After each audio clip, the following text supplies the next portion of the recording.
Hello കൂട്ടുകാരെ, എല്ലാവർക്കും film സ്റ്റോറിയിലേക്ക് സ്വാഗതം. ഞാൻ ഇന്നിവിടെ ബോക്സർ എന്ന ഒരു കൊറിയൻ ഫിലിമിൻ്റെ കഥയാണ് പറയുന്നത്. വളരെ രസകരമായ ഒരു കഥയാണിത്. കഥ ആരംഭിക്കുന്നത് കൊറിയയിലെ ഒരു ബോക്സിംഗ് ജിമ്മിലാണ്. അതിൻ്റെ ഓണറായ ജോണി ജിം ക്ലീൻ ചെയ്യുകയാണ്. അയാളുടെ സഹായിയായ അയാളുടെ തന്നെ 2 അഡോപ്റ്റഡ് കിഡ്സും കൂടെയുണ്ട്. അവരുടെ പേരാണ് ബ്യൂറി ആൻഡ് ചിമ്പു. ബ്യൂറി വളരെ ആക്റ്റീവായൊരു കുട്ടിയാണ്. പക്ഷേ ചിമ്പുമായിട്ട് ഒരു മടിയനും. ചിമ്പു മടിയനാണെങ്കിലും അവൻ കഴിവ് തെളിയിക്കപ്പെട്ട കുട്ടിയായിരുന്നു. ഡിസ്ട്രിക്ട് ലെവൽ ബോക്സർ ചാമ്പ്യനാണ് ചിമ്പു. അതിൻ്റെ സ്കോളർഷിപ്പ് കിട്ടുന്നുണ്ട്. അങ്ങനെ അവർക്ക് ഒരു സ്കൂളിൽ അഡ്മിഷൻ കിട്ടി. ഫസ്റ്റ് ഡേ തന്നെ ലേറ്റായി ഉണർന്ന ചിമ്പു ലേറ്റായാണ് സ്കൂളിലെത്തിയത്. എല്ലാം അവൻ്റെ മടി തന്നെയാണ് കേട്ടോ. അങ്ങനെ ലേറ്റായി വരുന്ന കുട്ടികളെ നോക്കാൻ നിന്ന മോണിറ്ററുടെ കയ്യിൽ പെടുകയും പണിഷ്മെൻ്റായി പുഷപ്പ് എടുക്കുകയും വരുന്നുണ്ട്. അങ്ങനെ അവൻ ക്ലാസ്സിലേക്ക് നടന്നു. അവിടെ എത്തുമ്പോഴേക്കും ജൂറി അവിടെ ഹാജരായിരുന്നു.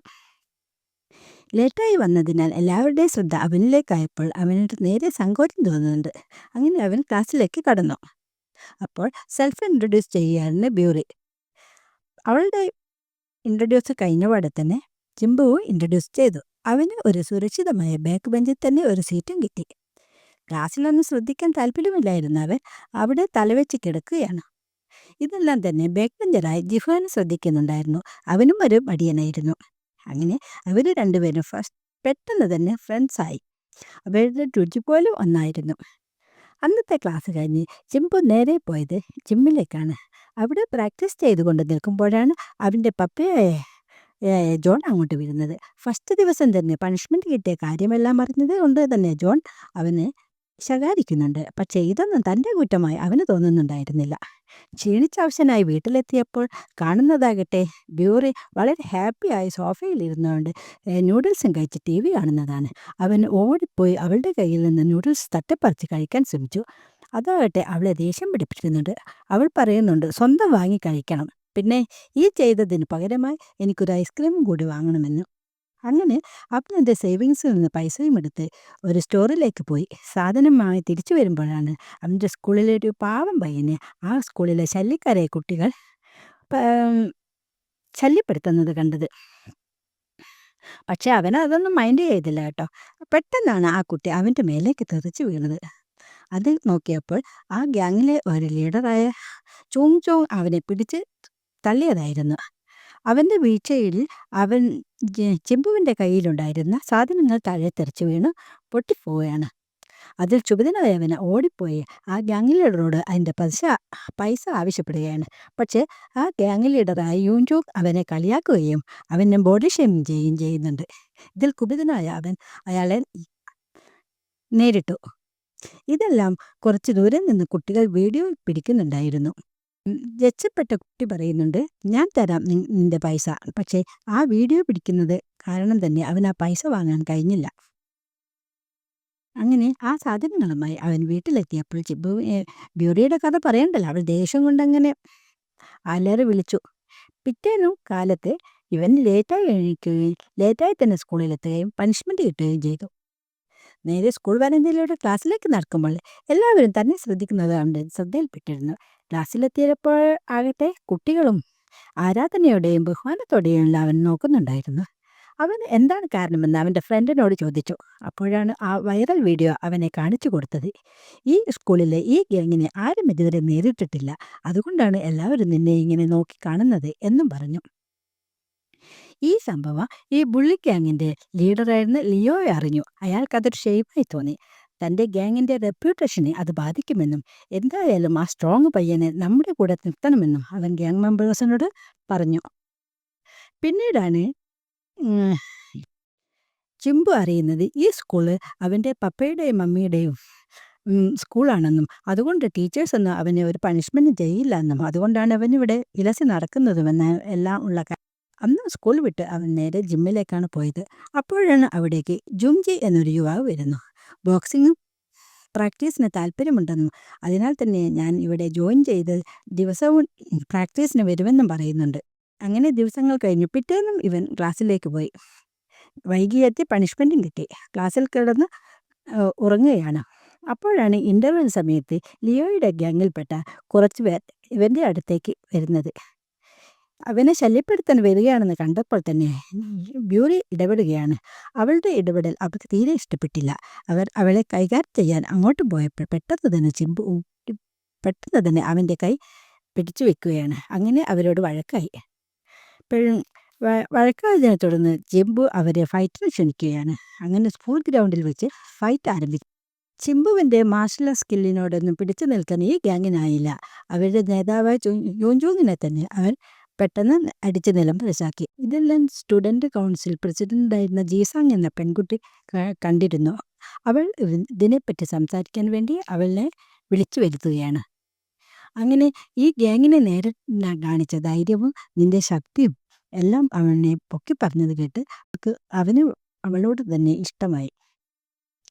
അതുകൊണ്ട് തന്നെ അവൾ പറയുകയാണ്, നിന്നെപ്പോലെയുള്ള ഒരു ലീഡറെയാണ് ഞങ്ങൾ വെയിറ്റ് ചെയ്തിരുന്നത്. അപ്പോൾ അവൻ പറഞ്ഞു, ഞാൻ ഫൈറ്റ് ചെയ്യുന്നത് തന്നെ ഇവിടുത്തെ കുട്ടികളെ രക്ഷിക്കാൻ വേണ്ടിയാണ്. ഈ ബുള്ളി ഗ്യാങ്ങിനെ ഞാൻ ഇവിടെ നിന്നും ഇല്ലാതാക്കും. അന്നും പറഞ്ഞ് അവൻ പുറത്തേക്ക് വരുമ്പോൾ അവനെയും കാത്ത് അവിടെ ഈ ബുള്ളി ഗ്യാങ്ങിൻ്റെ ലീഡറായ ലിയോ നിൽപ്പുണ്ടായിരുന്നു. അവൻ പറയുകയാണ്, ഞങ്ങൾക്ക് നിന്നോട് യാതൊരു റിവഞ്ചും ഇല്ല. പക്ഷേ നീ ഞങ്ങളുടെ ഗ്യാങ്ങിൽ ചേർന്നിരിക്കണം. അതിനുവേണ്ടി ഞങ്ങൾ കാശും തരുന്നതായിരിക്കും. പക്ഷേ ക്യാഷ് വാങ്ങി ഈ ബുള്ളി ഗ്യാങ്ങിൽ ചേരാൻ അത്ര താഴ്ന്ന എന്ന ഒരു കുട്ടിയായിരുന്നില്ല ചിമ്പു. ഓഫർ നിരസിച്ചു. വൈകിട്ട് ബൂറിക്ക് ഇഷ്ടപ്പെട്ട ഒരു ഹെൽമെറ്റ് വാങ്ങി അതവൾക്ക് ഗിഫ്റ്റായി കൊടുക്കാൻ വേണ്ടി വീട്ടിലെത്തി. ഈ ഗിഫ്റ്റ് അവൾക്ക് നല്ലതുപോലെ ഇഷ്ടപ്പെട്ടു. അതിനാൽ തന്നെ അവന് നല്ല ഫുഡ് ഉണ്ടാക്കി കൊടുക്കാൻ അവൾ തീരുമാനിച്ചു. അങ്ങനെ അവൾ സാധനങ്ങൾ വാങ്ങാൻ സ്റ്റോറിലേക്ക് പോയി. നല്ല സാധനങ്ങളെല്ലാം വാങ്ങി അവൾ വീട്ടിലേക്ക് വരാൻ നിൽക്കുകയാണ്. മറുവശത്ത് ജിംബു അവനിഷ്ടപ്പെട്ട ഒരു ഡ്രിങ്ക്സ് വാങ്ങി കഴിക്കാൻ തുടങ്ങി. അപ്പോഴാണ് അവൻ്റെ കയ്യിൽ ക്യാഷില്ല എന്ന കാര്യം ഓർമ്മ വന്നത്. അതുവഴിയാണ് ജീസാങ് ആ കടയിലേക്ക് വന്നത്. ഇവളുടെ കയ്യിൽ പൈസ ഇല്ല എന്ന് മനസ്സിലാക്കിയ ജീസാങ് അവളുടെ ക്രെഡിറ്റ് കാർഡ് അവന് പേ ചെയ്യാൻ കൊടുത്തു. പകരമായി തൻ്റെ കൂടെ ഇന്ന് ഡേറ്റിങ്ങിന് വരാമോ എന്നും ചോദിക്കുന്നുണ്ട്. ജീസാങ്ങിന് ഇഷ്ടമായതുകൊണ്ട് തന്നെ അവൻ കൂടെ പോകുന്നുണ്ട്. അതേസമയം വീട്ടിൽ ഫുഡെല്ലാം തയ്യാറാക്കി വെച്ച് വെയിറ്റ് ചെയ്യുകയാണ് ബ്യൂറി. പക്ഷേ ഇവൻ ഡേറ്റിങ്ങിന് പോയതിനാൽ വളരെ വൈകിയാണ് വീട്ടിലെത്തിയത്. അവൻ വരുന്നത് കാത്തിരുന്ന് ചിമ്പുവിനെ കണ്ടതോടെ തന്നെ ബ്യൂറി ദേഷ്യപ്പെട്ട് എഴുന്നേറ്റ് പോവുകയാണ്. പിറ്റേ ദിവസവും സ്കൂളിൽ അവൻ വൈകിയാണ് എത്തിയത്. അതേസമയം ലിയോയുടെ ഗ്യാങ്ങിൽപ്പെട്ടവർ ഇവൻ്റെ കാര്യത്തെപ്പറ്റി സംസാരിച്ചു കൊണ്ടിരിക്കുമ്പോൾ ഒരു മെമ്പർ വന്ന് പറയുകയാണ്, നമ്മുടെ വിലയെല്ലാം ഇവൻ കാരണം പോയി. ഇത് കേട്ട് ലിയോയ്ക്ക് ദേഷ്യം വരിക അവൻ കയ്യിലുണ്ടായിരുന്ന ഫോൺ എറിഞ്ഞു പൊട്ടിക്കുകയും ചെയ്തു. പിന്നെ അന്ന് വൈകിട്ട് ജിംബു ഒരു കാഴ്ച കാണുകയാണ്. ജീസാങ് ജുങ്ജിയുമായി വളരെ അടുത്ത് ഇടപഴകുന്നത്. അതിൽ അവന് ഭയങ്കര നിരാശയാണ് തോന്നുന്നത്. ജിമ്മിലേക്ക് വന്ന ജുങ്ജിയോട് അതിനെപ്പറ്റി അവൻ ചോദിക്കുന്നുണ്ട്. അത് തൻ്റെ ഇളയ സഹോദരിയാണെന്ന് പറഞ്ഞപ്പോൾ അവൻ വളരെ ഹാപ്പിയായി. ഇനി ധൈര്യത്തോടുകൂടി ജീസാങ്ങിൻ്റെ കാര്യം പ്രൊസീഡ് ചെയ്യാമല്ലോ എന്ന് ഓർത്തു. അപ്പോഴാണ് അവിടേക്ക് ജോയ് കടന്നു വന്നത്. ജുങ്ജിയുടെ ഇമ്പ്രൂവ്മെൻറ്റിനെ പറ്റിയും മാർഷൽ ആർട്സ് മികവിനെ പറ്റിയുമെല്ലാം എടുത്തു പറഞ്ഞത് ചിമ്പുവിനെ ഇഷ്ടമായില്ല. അതുവരെ അച്ഛൻ തന്നെപ്പറ്റി ഒന്നും പറഞ്ഞിരുന്നില്ല. കൂടാതെ നീ ഇവനേക്കാൾ ഇമ്പ്രൂവ്മെൻ്റ് ആണെന്നും ജുങ്ജിയോട് പറയുന്നുണ്ട്. ഇത് കേൾക്കുമ്പോൾ തന്നെ ജിംബുവിന് വളരെയധികം ദേഷ്യം വരുന്നുണ്ട്. അവൻ ജിംജിയേക്കാൾ മികവ് കാണിക്കാൻ വേണ്ടി വർക്കൗട്ട് ചെയ്യാൻ തുടങ്ങി. പിന്നീട് ഒരു ദിവസം സ്കൂളിലേക്ക് വന്നപ്പോൾ ലിയോയുടെ ബുള്ളിങ് ഗാങ്ങിൽപ്പെട്ടവർ ഒരു പാവം കുട്ടിയെ ഉപദ്രവിക്കുന്നത് സ്റ്റുഡൻറ് കൗൺസിൽ മെമ്പർ കാണാനിടയായി. അവർ ഗ്യാങ്ങിനോട് പോയി അവിടെ നിന്നും അവനെ ഉപദ്രവിക്കരുതെന്നും പോകാനും പറയുന്നുണ്ട്. പക്ഷേ അതൊന്നും ഇവർ കേൾക്കുന്നുണ്ടായിരുന്നില്ല. അപ്പോൾ അവൾ പറയുന്നുണ്ട്, ഞങ്ങൾ ഇത് ചിമ്പുവിനോട് കംപ്ലൈൻറ്റ് ചെയ്യും. അത് കേട്ട് അവന് ദേഷ്യം പിടിക്കുന്നുണ്ടെങ്കിലും അത് സ്വയം നിയന്ത്രിച്ചു കൊണ്ട് പറയുകയാണ്, അധികം കളിക്കണ്ട, ജിംബു തൻ്റെ ഗ്യാങ്ങിൽ തന്നെ എത്രയും പെട്ടെന്ന് വരും, അതും വൈകാതെ തന്നെ. അങ്ങനെ അന്ന് വൈകിട്ട് ക്ലാസ്സിൽ ഡെസ്കിൽ തലവെച്ച് കിടക്കുകയായിരുന്നു. ജിംബുവിൻ്റെ അടുത്തേക്ക് ബുള്ളി ഗ്യാങ്ങിലെ ഒരു സീനിയർ വിദ്യാർത്ഥി വന്ന് അലമ്പുണ്ടാക്കുകയാണ്. എന്നിട്ട് അവനെ ഫൈറ്റിന് വിളിച്ചു. അങ്ങനെ ഫൈറ്റ് തുടങ്ങി. ആ സീനിയർ വിദ്യാർത്ഥിയെയും ജിംബു അടിച്ചു വീഴ്ത്തി. ഇത് കണ്ടു നിന്ന കുട്ടികൾ അവൻ്റെ ബിഹേവിയറും മാർഷൽ ആർട്സ് മികവും എല്ലാം അതിശയിപ്പിച്ചിരുന്നു. പക്ഷേ ആ സംഭവം സ്കൂളിലെ ടീച്ചറുടെ ശ്രദ്ധയിൽപ്പെട്ടു. ചിമ്പു തുടർച്ചയായി സ്കൂളിൽ ഫൈറ്റ് ഉണ്ടാക്കുന്നു എന്നും പറഞ്ഞ് അവനെതിരെ ആക്ഷൻ എടുത്തു. അവൻ്റെ ഗാർഡിയനായ അവൻ്റെ പപ്പിയെ വിളിച്ചു വരുത്തുകയും ചെയ്തു. എന്നിട്ട് ഇങ്ങനെ ഫൈറ്റ് ഉണ്ടാക്കുകയാണെന്നും മറ്റു പല കുറ്റങ്ങളും അവരോട് പറയുന്നുണ്ട്. അങ്ങനെ പപ്പ അവന് വേണ്ടി അവരോട് മാപ്പ് ചോദിക്കുകയും അവനെ ഞാൻ പിന്നെ നിയന്ത്രിച്ചോളാം എന്ന് ഉറപ്പും കൊടുത്ത് അവിടെ നിന്ന് വരുന്നുണ്ട്. അങ്ങനെ അടിയുണ്ടാക്കാൻ പാടില്ല എന്നും പറഞ്ഞ് അന്ന് രാത്രി തന്നെ ജീസങ്ങിനെ അവൻ കാണുന്നുണ്ട്. ഇനി എനിക്ക് ഈ ലിയോയ്ക്കെതിരെ ഒന്നും ചെയ്യാൻ പറ്റില്ല എന്നും അവിടുത്തെ ടീച്ചർമാർ എനിക്കെതിരെ ആക്ഷൻ എടുത്തി എൻ്റെ പപ്പയെ വിളിച്ചു വരുത്തി അവിടെ അപമാനിച്ചു എന്നുമെല്ലാം പറയുന്നുണ്ട്. കുറച്ച് ദിവസങ്ങൾക്ക് ശേഷം ഒട്ടും പ്രതീക്ഷിക്കാത്ത ഒരു വാർത്തയുണ്ടായി. ജിംബു ലിയോയുടെ അടുത്തെത്തി താൻ നിങ്ങളുടെ ഗ്യാങ്ങിൽ ചേരാൻ പോവുകയാണെന്ന് പറഞ്ഞു. ഇത് കേട്ട് ലിയോയ്ക്ക് വളരെ സന്തോഷം തോന്നിയിരുന്നു. തങ്ങളുടെ ഗ്യാങ്ങിൻ്റെ തന്നെ ഭീഷണിയായിരുന്ന പയ്യൻ ഞങ്ങളിൽ തന്നെ വന്നു ചേരുന്നു എന്നറിഞ്ഞപ്പോൾ ലിയോയും മെമ്പേഴ്സും വളരെ തന്നെ സന്തോഷിച്ചു. പക്ഷേ ഫസ്റ്റ് വൈറൽ വീഡിയോയിലെ ആ ചെക്കൻ അവന് ഇത് തീരെ ഇഷ്ടപ്പെട്ടില്ല.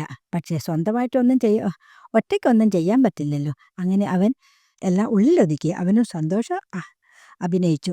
വളരെ പെട്ടെന്ന് തന്നെ ഈ വാർത്ത സ്കൂളിൽ മൊത്തം മറിച്ചു. ഇത്രനാളും ആരാധനയോടെ കുട്ടികൾ നോക്കിയിരുന്നവനെ അവനെ അവോയ്ഡ് ചെയ്യാനും വെറുക്കാൻ തുടങ്ങി. അങ്ങനെ ഇൻ്റർവെൽ ടൈമിൽ ഈ ഗ്യാങ് കുട്ടികളെ ബുള്ളി ചെയ്യാൻ പോകുമ്പോൾ ജിയോയെയും കൂടെ കൂട്ടുമായിരുന്നു. പക്ഷേ ജിംബുവിനെയും കൂടെ കൂട്ടുമായിരുന്നു. പക്ഷേ അവൻ ഒന്നും ചെയ്യാതെ ഇവർ ബുള്ളി ചെയ്യുന്നത് അവർ അറിയാതെ തന്നെ വീഡിയോയിൽ പകർത്തിയെടുക്കുന്നുണ്ട്. അന്ന് വൈകിട്ട് ജൂങ് ലിയോ അറിയാതെ ടീം മെമ്പറിനെ വിളിച്ചു വരുത്തി തന്നെ അന്ന് അടിച്ച് അവശനാക്കി അവനെ നമുക്ക് നേരിടണമെന്നും അതുകൊണ്ട് അവൻ ഈ ടൈം ജിമ്മിലായിരിക്കുമെന്നും പറഞ്ഞ് അവനെ കൂട്ടുകാരെയും വിളിച്ച് അവിടേക്ക് പോവുകയും ജിമ്മിൽ അപ്പോൾ ജിംബു അവിടെ ഉണ്ടായിരുന്നില്ല. ജുംജി അവിടെ പ്രാക്ടീസ് ചെയ്യുകയായിരുന്നു. വന്നവർ അവനെ അറ്റാക്ക് ചെയ്യാൻ വന്നപ്പോൾ അവൻ ഒഴിഞ്ഞു മാറി പ്രതിരോധിക്കാൻ ശ്രമിച്ചെങ്കിലും ആൾബലം കൂടുതലായതിനാൽ പിടിച്ചു നിൽക്കാൻ കഴിഞ്ഞില്ല. എല്ലാവരും കൂടി ജുംജിയെ അടിച്ചൊരു പെട്ടെന്നാണ് അവിടേക്ക് ബ്യൂറി കടന്നു വന്നത്. ഇത് കണ്ട് അവൾ പോലീസിനെ വിവരമറിയിക്കാൻ ഫോൺ എടുത്തു. എല്ലാ കാര്യങ്ങളും കൈവിട്ടുപോയി എന്ന് മനസ്സിലാക്കി അവിടെ ഒളിഞ്ഞു നിന്നിരുന്ന ജുംജു തൻ്റെ കയ്യിലുണ്ടായിരുന്ന ബാറ്റ് ഉപയോഗിച്ച് ബ്യൂറിയുടെ തലയ്ക്കടിക്കുകയാണ്. വളരെ ശക്തമായ അടിയായതിനാൽ തന്നെ അവൾ ബോധം കെട്ട് താഴേക്ക് വീഴുന്നു. ഇത് കണ്ട് ഭയപ്പെട്ട ടീം മെമ്പർ ജൂങ്ജുങ്ങിനെ കുറ്റപ്പെടുത്തി പുറത്തേക്ക് പോകുന്നു. ഉടൻ തന്നെ ജുംജി ഫോണെടുത്ത് ജിംബുവിനെ വിളിച്ച് കാര്യങ്ങൾ പറയുന്നു. വിവരങ്ങളറിഞ്ഞ് ഓടിയെത്തിയ ജിംബു ബ്യൂറോ ബോധം കെട്ട് കിടക്കുന്നതാണ് കണ്ടത്. അത് കണ്ട് സഹിക്കു വയ്യാതെ അവൻ ഈ ഗ്യാങ്ങിനെ അന്വേഷിച്ച് ഓടുകയാണ്. ലിയോയുടെ ഔട്ട്ലെറ്റിൽ തന്നെ ജിംബു എത്തി അവരെ ആക്രമിക്കുകയാണ്. വളരെ ശക്തിയേറിയ അടിയായിരുന്നത് കൊണ്ട് തന്നെ അവർക്കാർക്കും പിടിച്ചു നിൽക്കാൻ കഴിഞ്ഞില്ല. എല്ലാവരെയും വീഴ്ത്തി ജൂങ്ജുങ്ങിനെയും നേരിടാൻ അധിക സമയമൊന്നും വേണ്ടി വന്നില്ല ജിംബുവിന്. അപ്പോഴാണ് ലിയോ അവിടേക്ക് വന്നത്. തൻ്റെ കൂട്ടുകാരെയെല്ലാം അടിച്ചിട്ടത് കണ്ട് ലിയോയ്ക്ക് കലി വന്ന് പെട്ടെന്ന് തന്നെ ജിംബുവുമായി ഫൈറ്റ് ആരംഭിച്ചു. എല്ലാവരെയും പരാജയപ്പെടുത്തിയതുപോലെ പെട്ടെന്ന് ലിയോയെ പരാജയപ്പെടുത്താൻ ജിംബുവിന് കഴിഞ്ഞില്ല. കാരണം ലിയോ ഒരു MMA ചാമ്പ്യൻ ആയിരുന്നു. തൻ്റെ സഹോദരിയോട് ഇവൻ്റെ ഗ്യാങ്ങിൽ ചെയ്തവർക്ക് കാര്യമോർത്ത് വളരെ ശക്തമായി തന്നെ അവനെ നേരിട്ടു. അങ്ങനെ ഒടുവിൽ അവനെയും ലിയോയെയും ഇവന് കീഴ്പ്പെടുത്താൻ കഴിഞ്ഞു. അപ്പോഴാണ് അവിടേക്ക് ജീസാങ് ഓടിയെത്തിയത്. അപ്പോൾ ജിംബു അവൻ്റെ കയ്യിലുണ്ടായിരുന്ന ഒരു വീഡിയോ അവൾക്ക് കൈമാറി.